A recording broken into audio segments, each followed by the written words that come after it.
ಲಡ್ಡು ಹರಕೆ ವಿಚಾರದಲ್ಲಿ ಈಗಾಗಲೇ ತಿಮ್ಮಪ್ಪನ ಸನ್ನಿಧಿಯಲ್ಲಿ ಆಗಿರುವಂತಹ ಅಧ್ವಾನ ಭಕ್ತರ ಭಾವನೆಗಳನ್ನು ಘಾಸಿಗೊಳಿಸಿತ್ತು.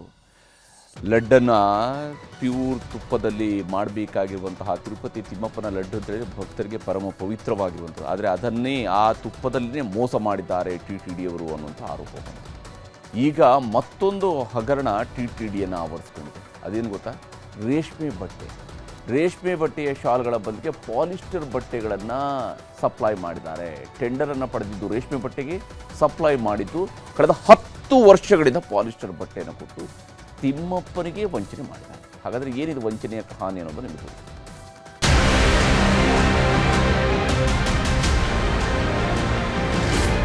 ತಿರುಪತಿ ತಿಮ್ಮಪ್ಪ ಅಸಂಖ್ಯಾತ ಭಕ್ತರ ಆರಾಧ್ಯ ದೈವ.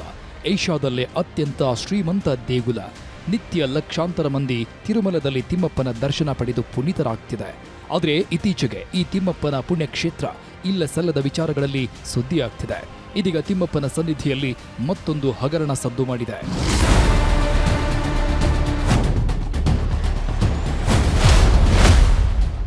ಲಡ್ಡು, ಹುಂಡಿ, ಹಣ ಬಳಿಕ ದುಪ್ಪಟ್ಟ ಗೋಲ್ಮಾಲ್. ದಶಕಗಳ ಕಾಲ TTDಗೆ ಕೋಟಿ ವಂಚನೆ. ಆಂಧ್ರಪ್ರದೇಶದಲ್ಲಿ ಜಗನ್ಮೋಹನ್ ರೆಡ್ಡಿ ಸಿಎಂ ಆಗಿದ್ದ ವೇಳೆ ಲಡ್ಡು ಹಗರಣ ಭಾರಿ ಸದ್ದು ಮಾಡಿತ್ತು. ತಿಮ್ಮಪ್ಪನ ಶ್ರೇಷ್ಠ ಲಡ್ಡು ಪ್ರಸಾದಕ್ಕೆ ಹಂದಿ, ದನದ ಕೊಬ್ಬಿನ ಜೊತೆಗೆ ರಾಸಾಯನಿಕ ಬಳಕೆ ವಿಚಾರ ಅಲ್ಲೂಲ ಕಲ್ಲೂಲವನ್ನೇ ಸೃಷ್ಟಿಸಿತ್ತು. ಈ ಬಗ್ಗೆ ತನಿಖೆ ಕೂಡ ನಡೀತಿದೆ. ಅಲ್ಲದೆ ತಿಮ್ಮಪ್ಪನಿಗೆ ಭಕ್ತರು ಸಲ್ಲಿಸಿದ ಹುಂಡಿಯ ಹರಕೆ ಹಣ ದುರ್ಬಳಕೆ ವಿಚಾರ ಕೂಡ ಸಂಚಲನ ಸೃಷ್ಟಿ ಮಾಡಿತ್ತು. ಈ ಸಾಲಿಗೆ ಇದೀಗ ರೇಷ್ಮೆ ಹಗರಣ ಕೂಡ ಸೇರ್ಪಡೆಯಾಗಿದೆ.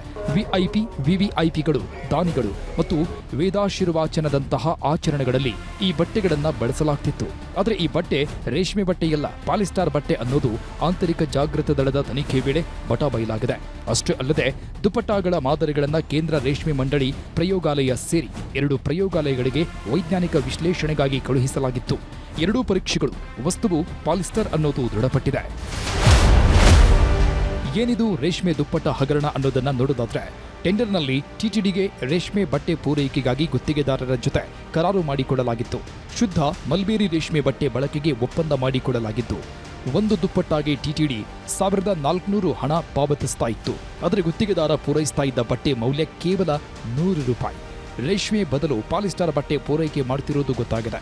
2015ರಿಂದ 2025ರವರೆಗಿನ ದುಪ್ಪಟ್ಟ ಪೂರೈಕೆ ನಡೆದಿದ್ದು 10 ವರ್ಷಗಳ ಅವಧಿಯಲ್ಲಿ 54 ಕೋಟಿ ವಂಚನೆ ನಡೆದಿರುವುದು ಗೊತ್ತಾಗಿದೆ. भगवान बालाजी के पास और एक स्कैम बाहर आ गया. अभी परकामनी का इशू चल रहे, तुलाभारम में इंक्वायरी हो रहे और घी में सुप्रीम कोर्ट इंक्वायरी करते हैं अभी. और अभी नया स्कैम वो भगवान का दर्शन के बाद वेद आशीर्वाद मंडपम में, रंगनाथ मंडपम में भक्तों को आशीर्वाद देते. वो आशीर्वाद का समय में हम शेष वस्त्र देते. वो शेष वस्त्र पूर्ण सिल्क में होना है, लेकिन पॉलिस्टर का वस्त्र दे दिया. ಇದರ ಜೊತೆಗೆ ನಿಜವಾದ ರೇಷ್ಮೆ ಉತ್ಪನ್ನಗಳನ್ನು ದೃಢೀಕರಿಸಲು ಬಳಸುವ ಕಡ್ಡಾಯ ರೇಷ್ಮೆ ಹಾಲೋಗ್ರಾಮ್ ಕೂಡ ಕಾಣೆಯಾಗಿರುವುದು ಗೊತ್ತಾಗಿದೆ.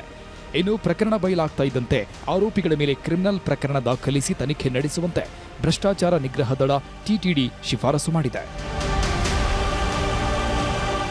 ದೇಶಾದ್ಯಂತ ಅಸಂಖ್ಯಾತ ಭಕ್ತರನ್ನ ಹೊಂದಿರುವ ತಿರುಪತಿ ತಿಮ್ಮಪ್ಪನ ವಿಚಾರದಲ್ಲಿ ಪದೇ ಈ ರೀತಿ ಎಡವಟ್ಟುಗಳು ಭಕ್ತರನ್ನ ಆತಂಕಕ್ಕೆ ದೂಡಿದೆ.